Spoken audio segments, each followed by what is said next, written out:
अनजाने में घर की कुछ ऐसी चीजें किसी दूसरे को नहीं देनी चाहिए, क्योंकि ऐसा करने से महालक्ष्मी रूठ जाती है। जब महालक्ष्मी रूठती है तो घर में धन, सुख और शांति धीरे धीरे समाप्त होने लगती है। हम अक्सर यह सोचकर कुछ भी दे देते हैं कि हम तो दान कर रहे हैं, पुण्य कमा रहे हैं, लेकिन हर दान शुभ नहीं होता।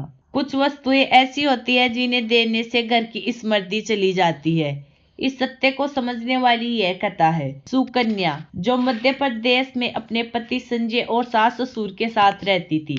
वह अत्यंत दयालु, पतिव्रता और धार्मिक स्वभाव की स्त्री थी। रोज सुबह उठकर आंगन की सफाई करती, तुलसी को जल चढ़ाती, भगवान की पूजा करती और जो भी उसके द्वार पर आता उसे खाली हाथ नहीं लौटने देती। लोग उसकी प्रशंसा करते और उसे साक्षात लक्ष्मी का रूप मानते थे। एक दिन पड़ोसन आई और बोली कि उसके घर में मेहमान आए हैं, रोटी बनाने के लिए चकला, बेलन और तवा चाहिए। सुकन्या ने तुरंत दे दिया। थोड़ी देर बाद दूसरी स्त्री आई और झाड़ू मांग ली। फिर तीसरी पड़ोसन अपनी बेटी के लिए गहने और साड़ी मांग कर ले गई। शाम को एक और स्त्री अपने भूखे बच्चे के लिए दूध मांगने आई तो सुकन्या ने तुरंत दे दिया। उसे लगा वह पुण्य कमा रही है, पर अगले ही दिन उसके पति की दुकान लूट ली गई और घर की तिजोरी खाली मिली। जिस पड़ोसन को गहने दिए थे वह गांव छोड़कर चली गई। घर में कलेश बढ़ गया और क्रोध में आकर पति ने सुकन्या को घर से बाहर निकाल दिया। दुखी होकर सुकन्या मंदिर पहुंची और रोते हुए महालक्ष्मी से प्रार्थना करने लगी कि उसने ऐसा कौन सा अपराध कर दिया जिससे देवी ने उसका घर छोड़ दिया। तभी साक्षात्कार महालक्ष्मी प्रकट हुई और बोली, सुकन्या, अनजाने में वो वस्तु दान कर दी जिन्हें कभी किसी को नहीं देनी चाहिए। रसोई का चकला, बेलन और तवा घर की अन्नपूर्णा शक्ति का प्रतीक है।